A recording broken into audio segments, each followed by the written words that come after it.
Okay, welcome everyone. Thank you very much for joining us tonight.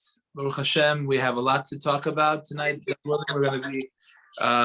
We are going to be continuing our study of the laws of Pesach, and it's a very important thing to get prepared this year, especially that this year's Erev Pesach Shechal b'Shabbat is Erev Pesach, that Shabbat is Erev Pesach. So there's a lot of things to talk about tonight. Be'ezrat Hashem, b'Shem Hashem na'aseh v'natzliach, and let us get started, Be'ezrat Hashem. So, first of all, there are a few important points that we have to mention in general about what are the things that we're going to be buying, what are we going to be purchasing for Pesach, what are the things that we are looking to buy for our home to consume on Pesach. So these are very important things. So first of all, I want to just share a little thought about how we approach Pesach in general. The idea of that we treat Pesach with a little bit more stringency than other things. The reason is because Chazal, we see, gave a certain level of stringency that we don't find in too many other places. For example, when something that's not kosher gets mixed into something that is kosher.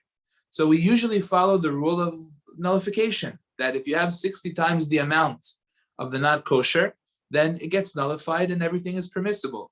By Pesach, we found that Chazal added a tremendous stringency, that even a small amount of chametz that gets mixed in, it makes the whole entire thing completely forbidden if that happens on Pesach.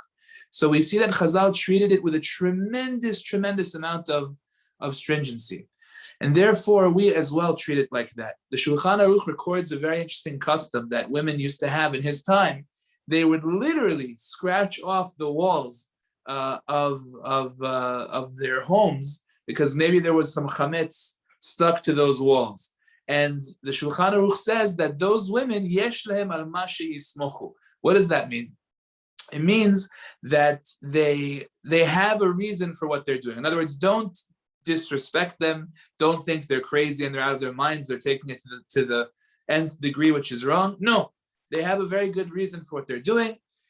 And there's a point to that custom as well. So in other words, there's an idea of taking it to the next level when it comes to chametz. And therefore, I believe it's necessary to be very vigilant in the area of chametz for Pesach and to try and to treat it with the utmost seriousness. So one of the beautiful guides that I saw put out this year is the guide of the JSOR, the Jersey Shore Rabbinate, which they put out a beautiful guide for Sfaradim that goes through a lot of things that normally the other guides wouldn't necessarily bring out. Like there's a beautiful guide that the OU puts out every year, and they tell you what needs a hechsher for Pesach, what doesn't, which is great. This one is particularly for the Sephardic community, which I think is very useful. And they also have some other useful things there as well. I'll share that with the group chat a little bit later tonight, B'ezrat Hashem. But they bring up a couple of points here, which I want to just kind of address and bring to light because I think they're important to talk about. First of all, they say like this. A lot of times people try to, avoid having to get specifically kosher for Passover products. They say over here, first and foremost, you're always in the safe zone when purchasing the reliable kosher certified products. You want to get a certified for Passover product. That's the best kind of thing that you can do. A lot of times people try to cut corners. You say, oh, it doesn't need this, doesn't need that. You don't want to cut corners when it comes to Pesach. You want it to be something that is 100% kosher. Now, another point that they bring out, a lot of times you'll have a product that's certified for Passover, and it looks just like the product that's not certified for Passover. How many times has somebody brought home a bottle of Coca-Cola that isn't kosher for Passover because it was right next to the bottle that is kosher for Passover? We just didn't pay attention. He took 6 bottles, 5 of them were kosher for Passover, 1 wasn't. So you have to watch out when you go shopping. It's a very important thing to be aware of. Now, another important point they bring up, don't use things that were already open. Even if, let's say, something is not, you don't need a kosher for Passover certification. Let's say it's something like salt, sugar, something like that. So then, in that kind of a case, you might say, well, it's salt, it's sugar. It doesn't have, it's regular raw sugar. You don't need any particular certification for Pesach. Yeah, but your sugar is open and you've been using it for the last 3 months.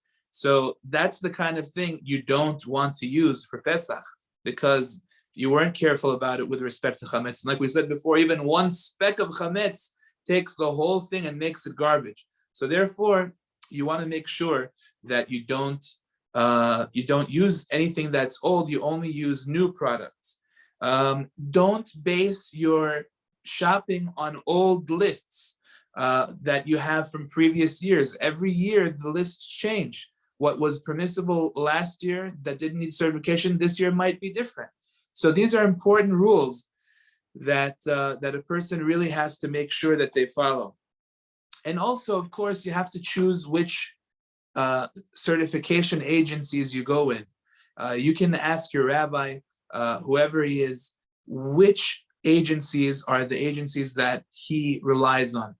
I'll tell you what I have received from my rabbis, Rabbi Belsky, alav shalom, and I'm in constant contact with rabbis from the OU. They all have one general guiding principle, which is that when you have an agency that's staffed with a lot of people working together, usually that's a much more reliable agency than a one-man show. If you have a team of rabbis working together, like for example, at the OU, the OK, the Star K, the Chav K, you have teams of people that are, certain Vada Rabbanim of, let's say, 5 towns, or, certain places that they have a team of rabbis working together, then that's usually considered to be more of a reliable hechsher than a one-man show, because it's not possible for one man to be able to be in so many different places, certifying so many different things at one time. So generally, it's better to rely on hechsherim that are bigger, that are larger, that they have more ability to work together and to certify things more in a more proper way. That's a good rule of thumb that at least from what I remember hearing from Rabbi Belsky, and also what the rabbis generally in the field say, the people that are in kashrut, they usually go with this principle. So that's important to be aware of as well. Also, when you shop, make sure the fact that something is in the Passover aisle doesn't necessarily make it kosher for Passover. Somebody might have dropped crackers in there and you think that it's the same crackers that are the kosher for Passover one, and really it's chametz. You have to be very careful when you shop, pay attention to each item that you purchase, make sure that it's 100%. And do that same act, keep checking. Don't trust what you bought at the store.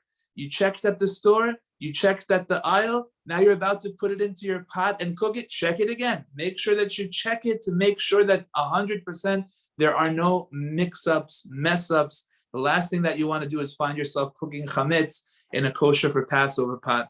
It's very important. And also, one other very important thing that they point out in this guide, which I think is really important, sometimes in smaller communities, they might not sell their Passover product for that season, and they're going to keep it on the shelf till next year. And then you have all kinds of bug problems, infestation problems, and that's an issue.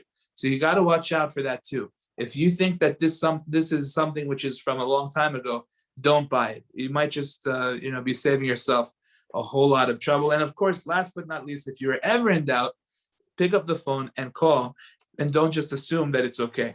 So those are the general guiding principles that I really think are important for us to go with.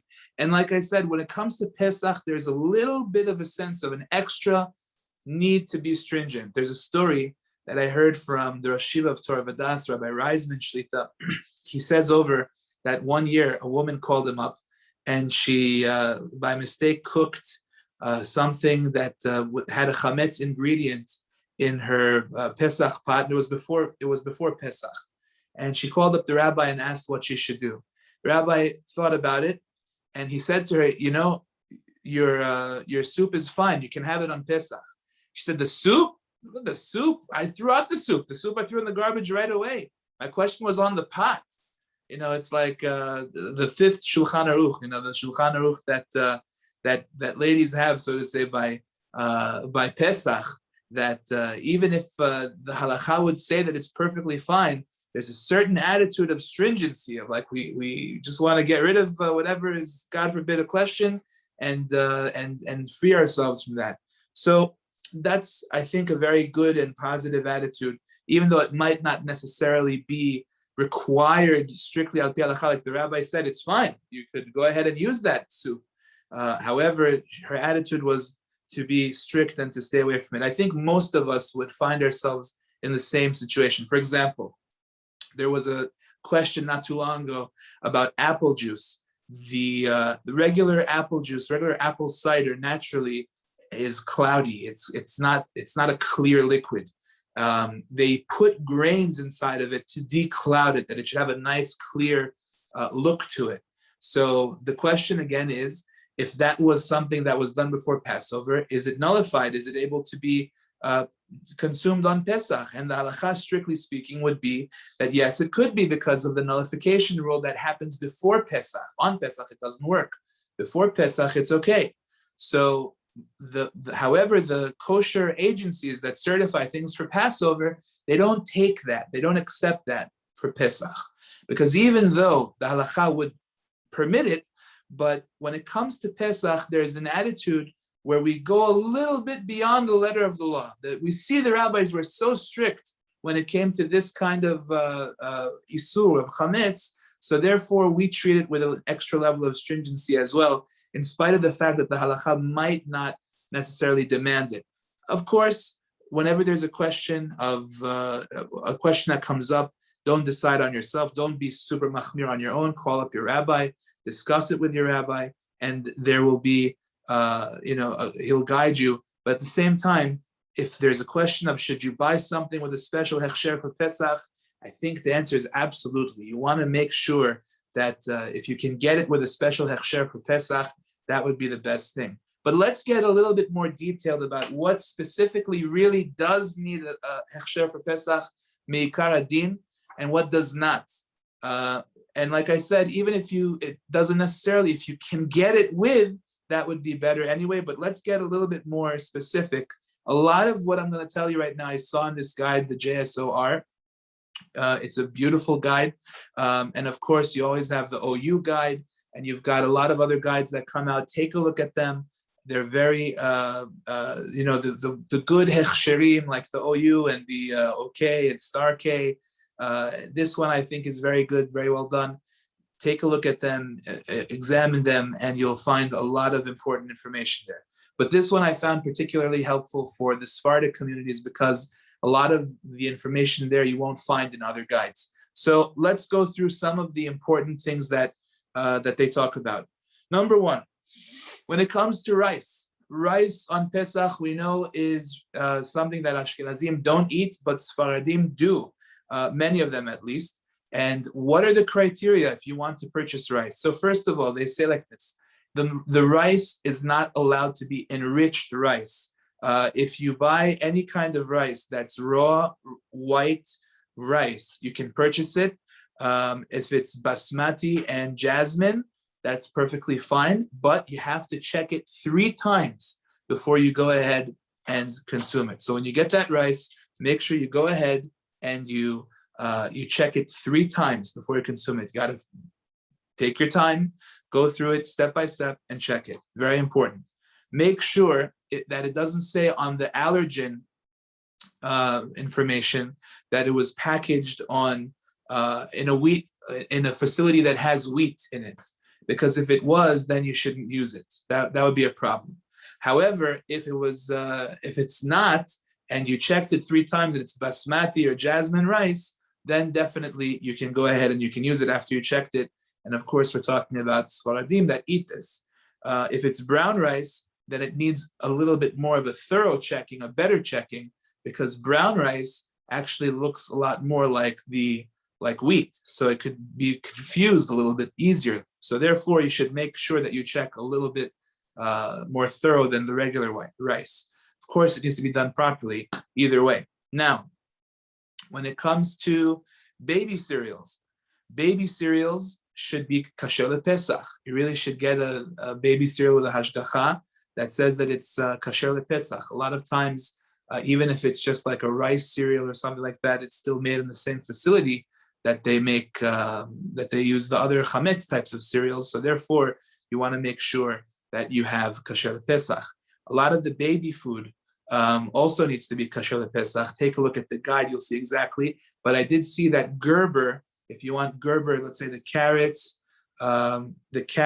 or the green beans, peas, squash, they don't need to have a Pesach certification.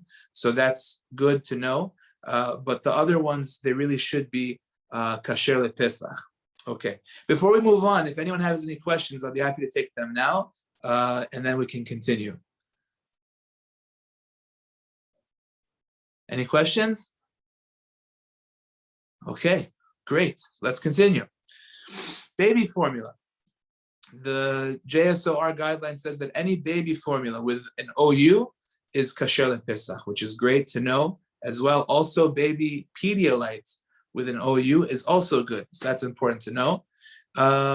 Not every coffee is approved for Pesach. You have to take a look at the lists and see which coffee is approved. There are lots of different types, different flavors, different things. You got to, watch out for that as well. Also, ketchup is something that is, you need to have a kosher for Passover certification, even for the Sfaradim. I've seen some lists say that you don't, but it does contain, certain things in there that could be from chametz. It's an issue. So therefore, you want to get something that's specifically kasher Pesach. That's what the JSOR guideline says, and I would agree with that. Okay, and same thing when it comes to mayonnaise, also kasher Pesach. Want to get that hechsher there. Okay, also dairy products, all kinds of cheeses and things like that. You want it to be kasher Pesach. These are things that they could be involved with chametz as well. You want to make sure, and it's not so hard. That's my point. It's not so hard to get them kasher Pesach. Don't try and cut corners on this stuff. You want to get them kasher Pesach.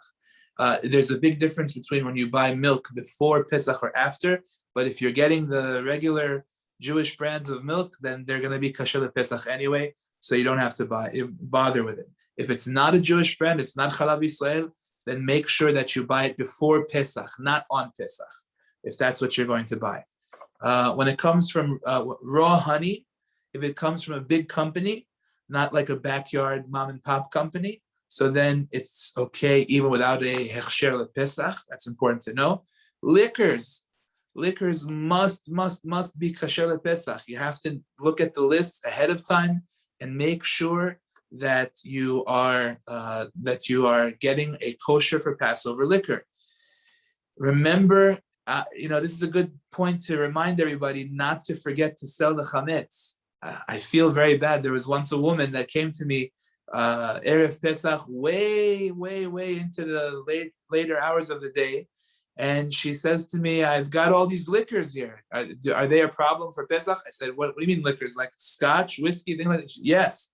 She had hundreds and maybe even thousands of dollars of liquor in her home, and she hadn't yet sold her chametz.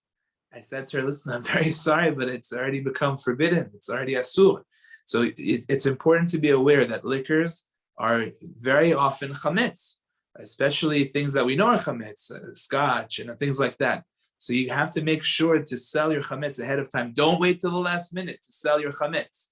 Take care of it well ahead of time. Fill out the form, whether it's on a form of paper or website. If you want, you could do it through me. Just take care of it ahead of time so that you don't get into a situation like that.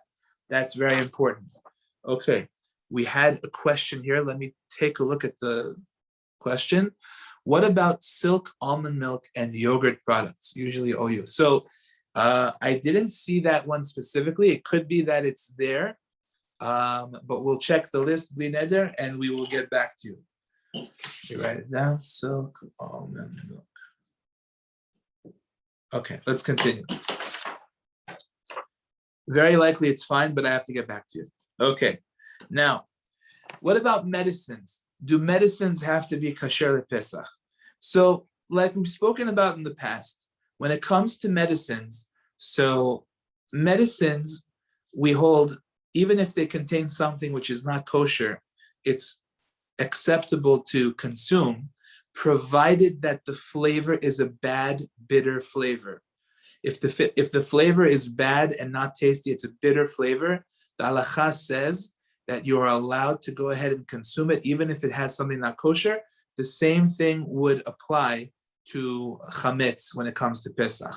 The reason being that since it's bitter and it's not tasty, it's not considered something which is edible.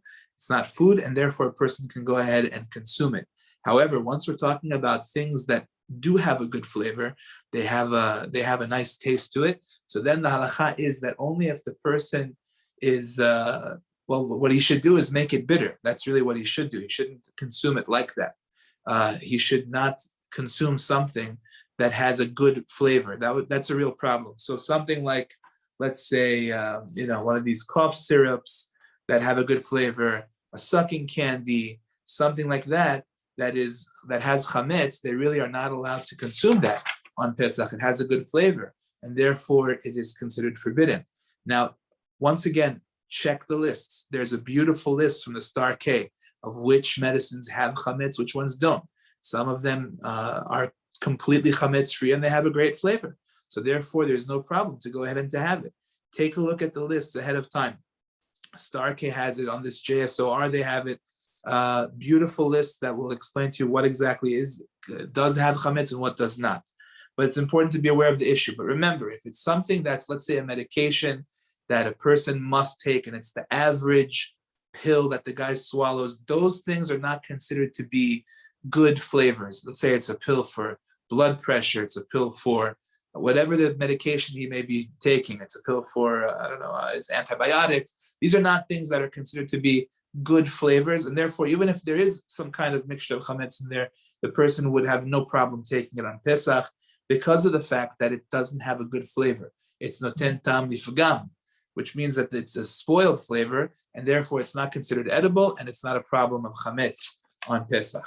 Okay, so that's very important. But take a look at the list in order to see which one is and isn't, in terms of the things that are lighter, like Advil and Motrin and all these things.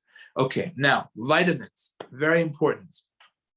Vitamins, we said at the time we were going through these halachot about whether or not vitamins need to be kosher. Rav Moshe Feinstein held, alav shalom, that vitamins are considered to be exactly what they say, which is a dietary supplement. The reason that it's so important that we consider it to be a dietary supplement is because what we're saying is that even if it has a bitter flavor, we are considering it as part of our diet. We're considering it to be food. And therefore, we are considering it to be a food in spite of the fact that it has a bad flavor.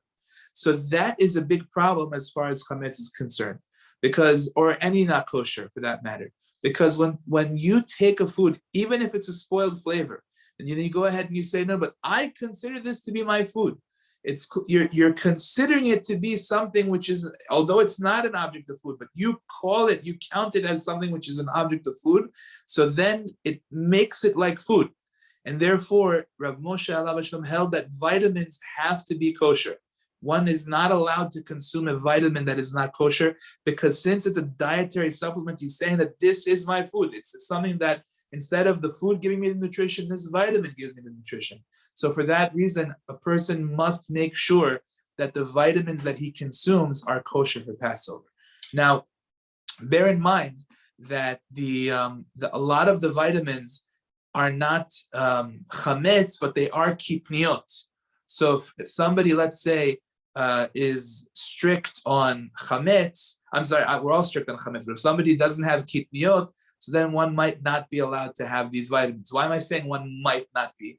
The answer is because in certain circumstances, even the Ashkenazim are allowed to take kitniot, because the Ramah does say that when kitniot are mixed in, meaning that you're not eating the legumes themselves, but rather the legumes got mixed in, so then there's room to be lenient even according to the Ramah.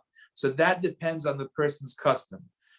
So by the Ashkenazim, of course, by the Sfaradim, we eat kitniot freely, so therefore there's no problem. But even by the Ashkenazim, the Ramah held that when it's mixed in, a person is allowed to have it. But again, that depends on a person's custom, and one should ask his or her rabbi what they would be allowed to have. I'm sure that if there is an alternative to have no kitniot in the vitamin, then their rabbi would probably tell them to go get that one instead. But if there isn't, then the rabbi will decide if that's okay or not. So we had a question over here. Let's take a look over here. Sorry, 1 second. Are vitamins, if they're taken for medical reasons, absorbency problem, for instance? So that already takes on a different level. If it's medical, in other words, if that actually is like a medicine, then that would seemingly have a different different halacha. But again, that would be something to discuss with the person's rabbi. So I would take that up with my rabbi. Okay, let's continue. What about oils? So you'll notice on this list from the JSOR that a lot of the common brands of oil, some of them do need a special hechsher for Pesach. Some of them don't need. I'll send you the list, B'ezras Hashem, a little bit later. But even some of the like the Wesson, I believe, oil and some other very common brands actually don't need on certain ones a specific hechsher for Pesach, as well as 100% extra virgin olive oil doesn't need a special hechsher for Pesach. So it's important for a person to go ahead and look carefully at what it says in this list, and that way you'll know exactly whether or not you must have a special hechsher for Pesach or not. But take a close, careful look at the list. B'ezras Hashem, you'll see it inside. Also, what about soaps? Do soaps need to have a special hechsher for Pesach? The discussion about soap is interesting because throughout halacha and different areas of the halacha, it's brought down that when a person puts ointment on himself, it's considered to be the same as drinking.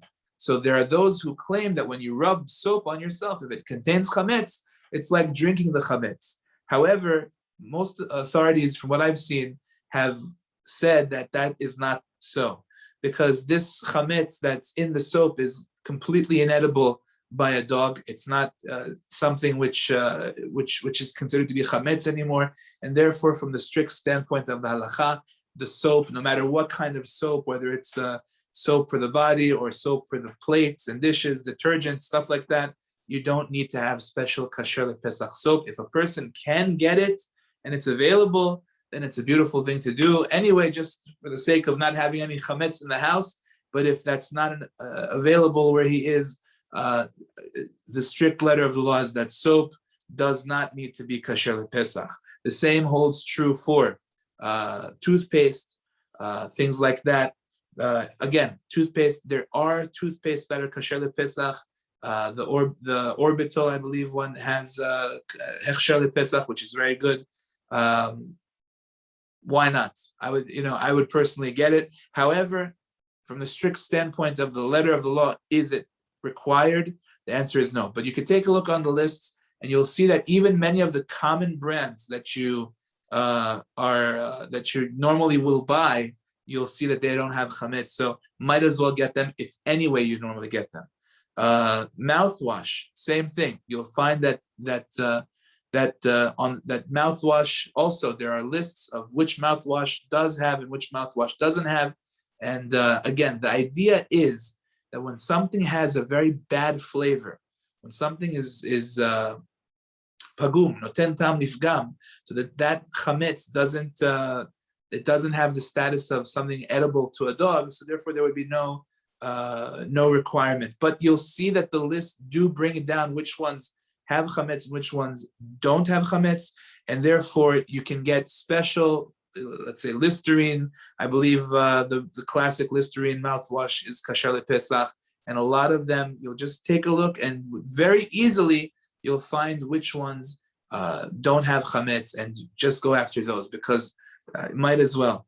Okay, fine. Also, same thing when it comes to cleaning agents, Windex, and all these different types of products. They don't need a special hechsher for Pesach because of the fact that even if they do contain some level of chametz in them, it's chametz that's not edible by a dog, and therefore it doesn't have the status of chametz whatsoever. So you don't have to get a special, Windex or whatever for Pesach, even though maybe you might put your food on there. But again, it's not something which is considered edible by a dog, and therefore it doesn't have the status of chametz. Animal food is something that might actually be a surprise to people. A lot of poskim hold that animal food needs to be kosher for Passover. The reason being that we're not allowed to benefit from chametz that's edible to a dog, and this is something the dog is going to eat. So therefore, fish food, animal food that has chametz in it, there are those who are machmir, and they say not to feed your animals, not to feed your fish things that have chametz in them, because after all, they are going ahead, they're eating it, they're benefiting from it, and therefore it's a problem to go ahead and give that to them, because you're benefiting from chametz that is edible by a dog. So therefore, they say to stay away from it. There are those that that say that if you don't have anything else, you could be lenient because it's not chametz outright; it's mixed into it. So there is room for leniency, but nevertheless, it's better to be machmir. If you can get one that doesn't contain chametz, that would be the right thing to do. Okay, let's continue. Now, those are just a little selection of things that I thought are important to talk about in terms of products and things like that, and just some general guidelines to think about. Of course, do a little bit more of a thorough research in your research of the lists, and go through them and analyze them, and then continue based on what you have seen. We have a question here that we'll move on. Are you allowed to clean with vinegar because our vinegar is chametz? Well, a lot of vinegar is chametz, and therefore you should not. I wouldn't clean with vinegar. It definitely could be problematic. Clean with some of the other cleaning agents. Okay, so a couple of very important things that are different this year about Pesach than other years. This year, Erev Pesach, the eve of Passover, is Shabbat. So that requires a little bit of thinking ahead of time how to plan for that, because what that means is that there's no opportunity to go ahead and clean in between Shabbat and Pesach. By the time you go ahead and you finish Shabbat, you're going straight into Passover. So we have to kind of set ourselves up in a way that the transition from Shabbat, which Shabbat morning we're still eating bread, is able to go ahead smoothly into Pesach, which of course we get rid of all the bread, we take care of all that. So there are a lot of things to think about ahead of time. So first of all, the bdikat chametz, the checking for chametz, happens on Thursday night this year, and it's the night before the night we normally would usually do it. Usually it's the night before Pesach. This year it's 2 nights before Pesach. Pesach is Saturday night, and we're doing it Thursday night. Now, this is the very interesting thing. Normally, what happens when we do the checking is we say the blessing, Asher Kiddushanu b'mitzvah v'tzivanu al biur chametz.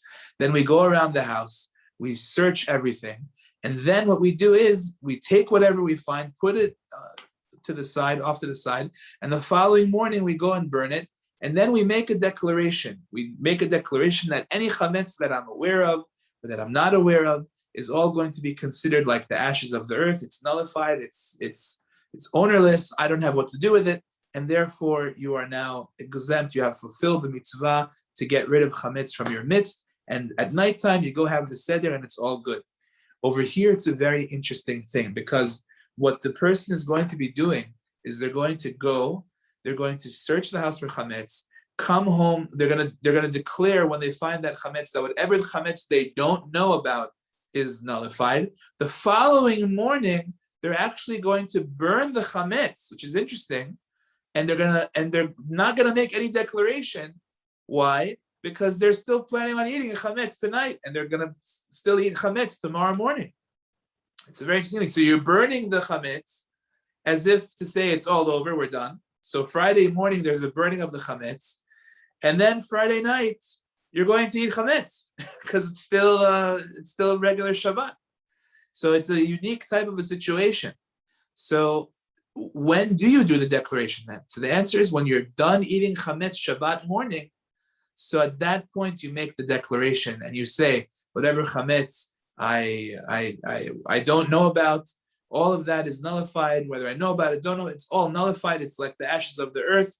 And that's how you fulfill the mitzvah. Now, bear in mind that Shabbat morning, you have to be done with eating chametz by around, let's say, 10:30, 11, somewhere around there. I don't have the exact time on me, but you take a look at that, at what time, when the times come out.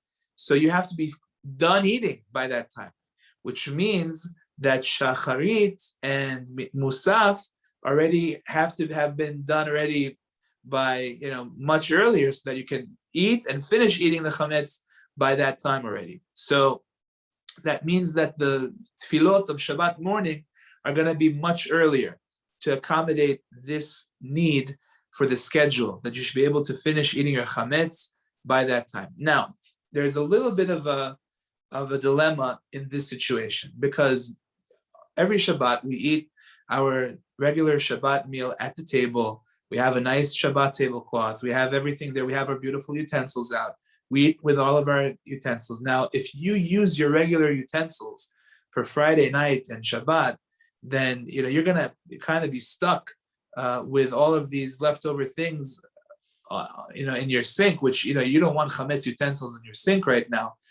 You want to make sure that at this time you're planning ahead in order to ask yourself, what is it exactly I'm going to be doing in order to make sure that my house is chametz utensil free, right? That I don't have any of this stuff around. So first, and also, you also have to think about, how can I do this in a way that will not make crumbs all over the place and not potentially have stuff on the floor and mix it, maybe even mix into my food on Pesach. It could get really out of hand, especially if there are kids running all around the place with chametz. I mean, you really have to plan this out properly. Another thing to think about is the fact that it says in the halacha that by the night of the seder, ideally the table should be set for the seder while it's still daytime. Now, you can't do that on Shabbat. You can't go to your table and set the table on Shabbat for the night of the seder. That's a sort to do, because you're preparing on Shabbat for after Shabbat, which is not allowed. So if a person can address that somehow, how will he do so? And what will that mean for his Shabbat meal? So these are all things that we have to think about. So first of all, what I would say is the following.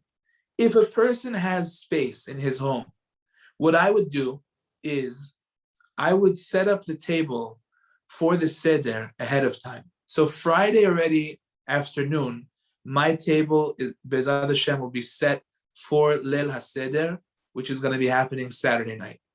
So that way on Shabbat, I don't have to prepare it. It's already there, sitting there, ready to go for the seder. Now, what about my meals for Shabbat? So if I have another table that I could use, or maybe some other room that I could use, and I could eat over there, I'm going to try and get something, first of all, that doesn't make crumbs. Like, for example, a pita doesn't make crumbs, and it's not going to make a mess all over the floor. And we can have, let's say, the pita over there, chametz over there, and disposable dishes for the meal. Everything just goes in the garbage, and we have whatever food that was prepared for Shabbat. And that food for Shabbat could be totally Passover food. It could be made completely in a Passover kitchen. The only thing that we're going to be doing is I don't mean to say that you can then go ahead and eat that same food with food on Pesach. Don't get me wrong.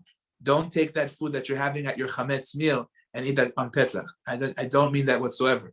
What I mean is you could have prepared that food in your Passover kitchen and have it for Shabbat. And when you're done, just get rid of all of it. Don't make too much that you have left over. Just get rid of all of it, together with whatever chametz you might have left over.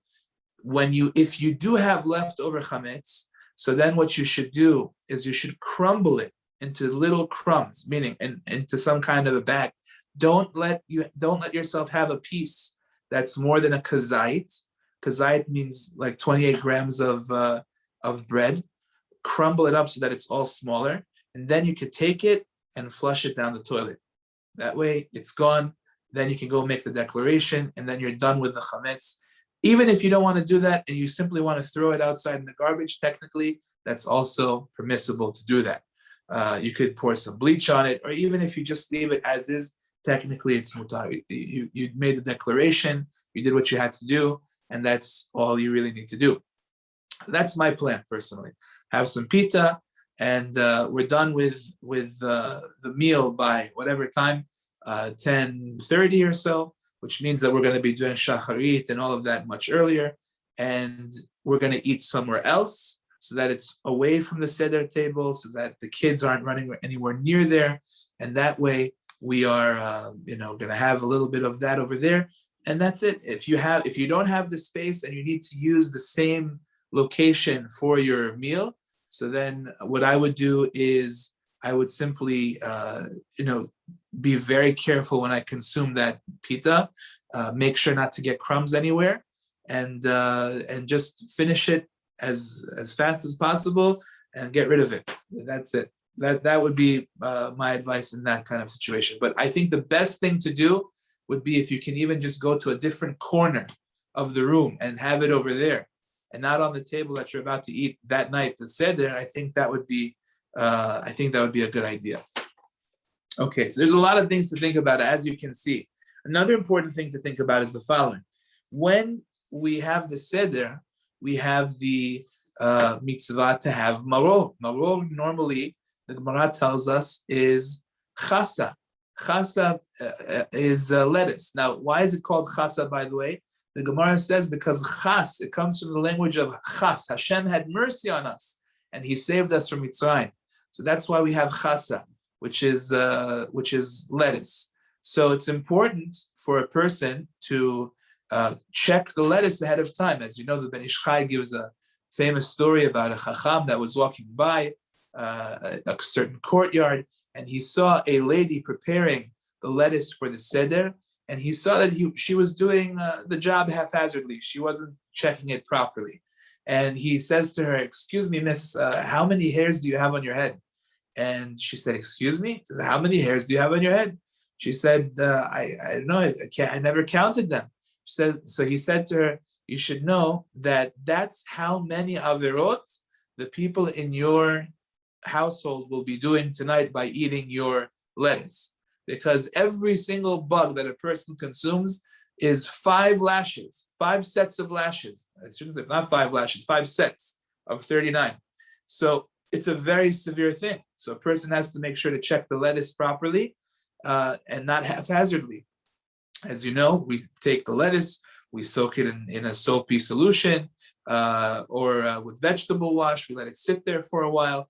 Then we take it off, we wash it all off, and then we examine it. Either you put it on a light box or you take it and you hold it up to the light and you examine it one by one, and you make sure that you can go ahead and consume it, that there are no bugs there. You open up all the folds, make sure that there are no bugs on the lettuce. So now this is something that sometimes what people will do is they'll soak it for a while. Now the problem is that if they're soaking it from Friday to Shabbat, that's actually going to cause a problem for them more, because there's a rule in Halakha called kavush kimevushal, which means that just like when an object is cooked, it changes in its consistency. It changes from being raw to edible. Let's say it's a raw piece of chicken, you cook it, it becomes edible. The Halakha views the same for something that's kavush. Kavush means it's sitting in a liquid for 24 hours. When you have a lettuce that's sitting in a liquid for 24 hours, at that point, according to many poskim, you cannot use that lettuce for maror anymore. So therefore, don't let the lettuce sit inside of a bowl of water or soap or whatever it is for 24 hours. That's going to actually give it a big problem as far as being able to be used for maror. If you did that already and there's nothing else to use, then b'di'avad you could use it, but that's definitely not the right thing to do. So what should you do? You should prepare the lettuce ahead of time. On Friday, it should be already done. Now, by the way, what I personally like to do is I like to measure the amount of lettuce that is needed for each kazait, and I put it in a bag ahead of time. And the reason that that's a good idea is because that way people don't have to overeat the lettuce, not being sure how much lettuce they actually need in order to do the mitzvah. I simply measure it ahead of time. I actually do that for the matzah as well.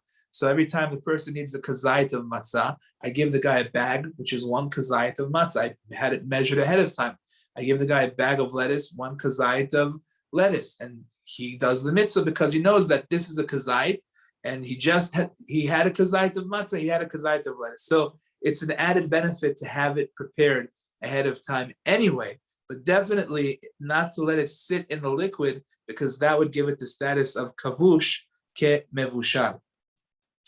In a more lenient fashion, actually, there's another halacha that comes up this year, actually being a little bit more lenient, and that is that every year when it comes to Erev Pesach, the halacha says that midday after Erev Pesach, let's say that Pesach was on Wednesday, right? Wednesday night. So after midday Wednesday, you're not allowed to do any labor.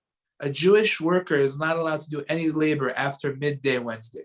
The reason is because after midday on Erev Pesach, that's when the Jewish people would offer up the Passover lamb, the Passover sacrifice. And that already was considered to be somewhat of a Yom Tov at that time.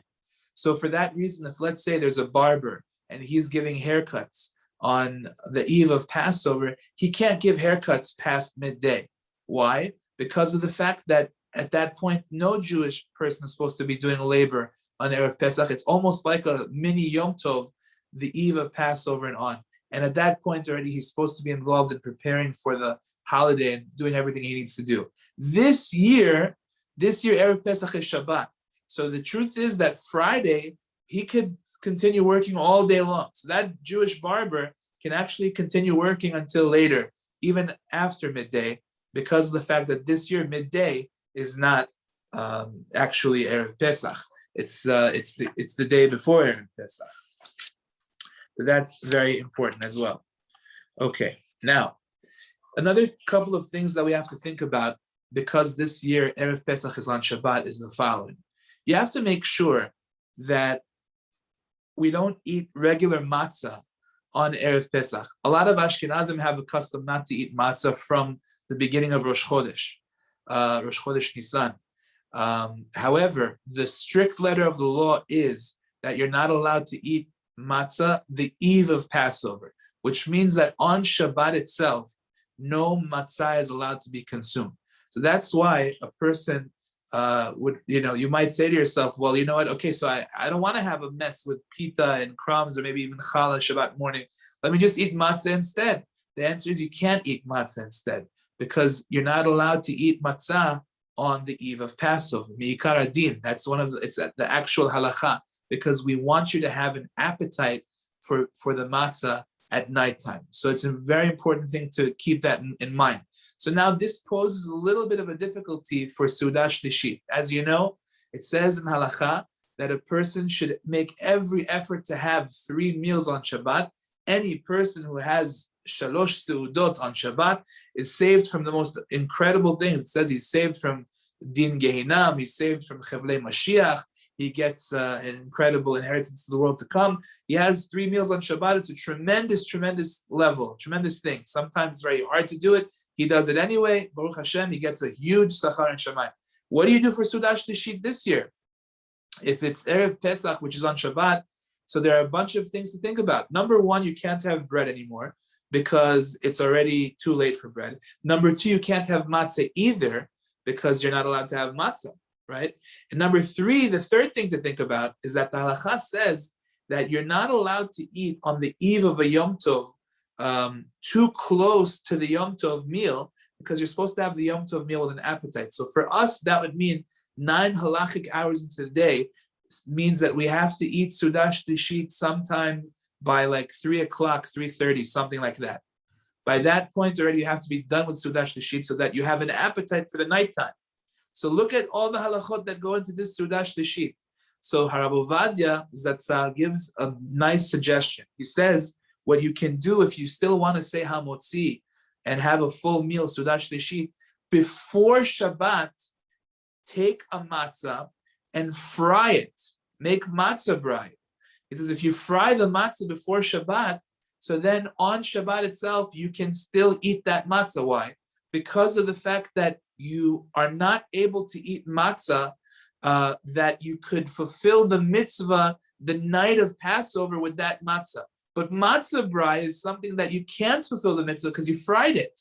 So therefore, he says, it's not chametz, so you could have it. On the other hand, it's not considered matzah that you would be able to do the mitzvah with on the night of Pesach, so you could have, so that you can still have this kind of matzah. So therefore, for Sudah Shlishit, somebody who's interested in still washing and saying hamotzi can have the matzah brai.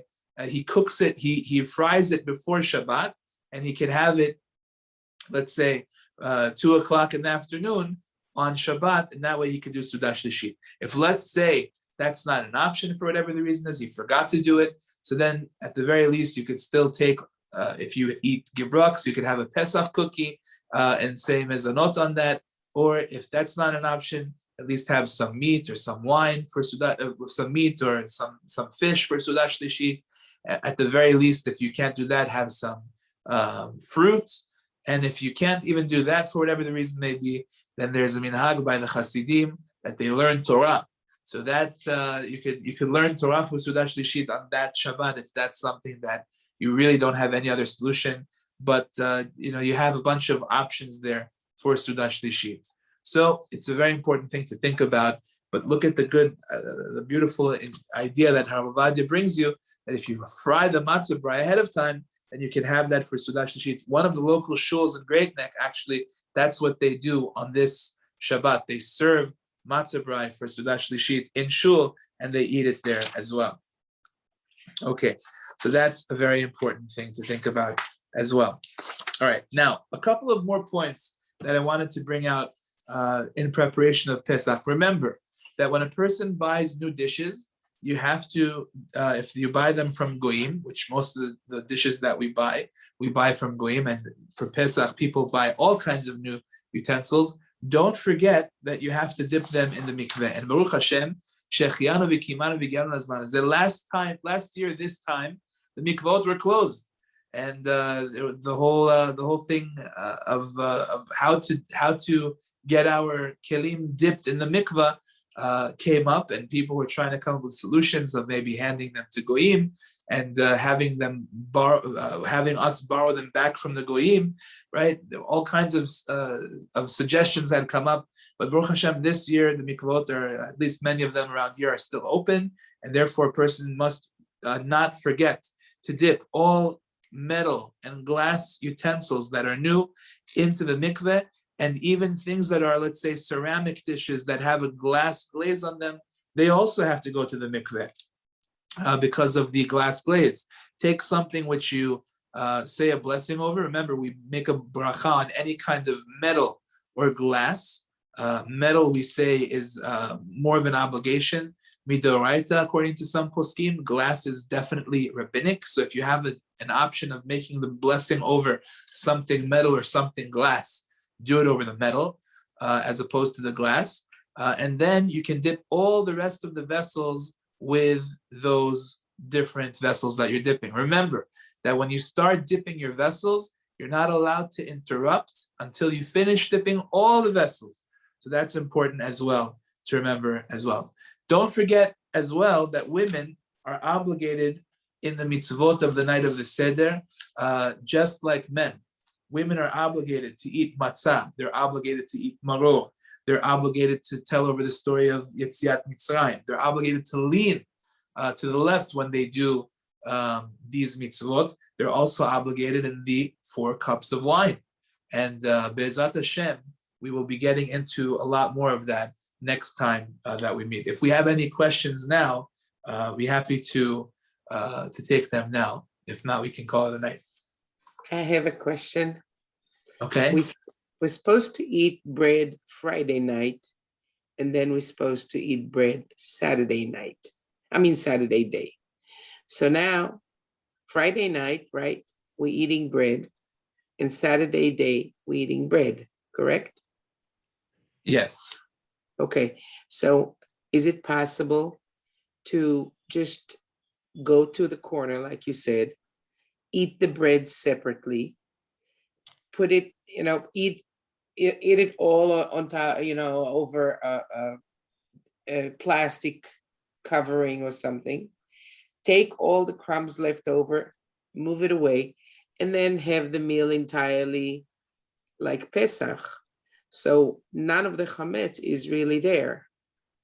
Yes, you are allowed to do that. Yes. You go to a different room, a corner of the room, and you can have it over there. Yes, you'd be allowed to. Correct. And do the same thing Shabbat morning. And yes. then this way you don't have to get rid of any of the things you cooked, etc. Well, the problem is, I mean, it's a little bit different because you have your hands are still, they just touched bread. Your mouth, I mean, people, they take sometimes they eat it and they put it back inside. It's a little bit risky to have the same if you're bringing a tin of food, let's say that you cooked, to the table, and you're eating that at a meal that you're having chametz at that meal. It's a little bit of a tricky situation. If you're on guard and you're watching to make sure that nothing goes wrong, then that's one thing. But if if it's just kind of together, it seems like it would be a little bit of a problem, tricky thing to do. Mm-hmm. Okay. Another quick question. I always have a hard time finding white raisins. Is that something that you can use, that it's just kosher, O-U-P? I don't remember. Or not P, O-U. I'll be happy to look. I don't remember. I'll be happy to look it up. Okay. White raisins. Okay. Thank you. Okay. Any other questions? Okay. Beautiful. All right, everyone. B'ezras Hashem, we'll meet next week again. Thank you. Bye-bye. Thank you.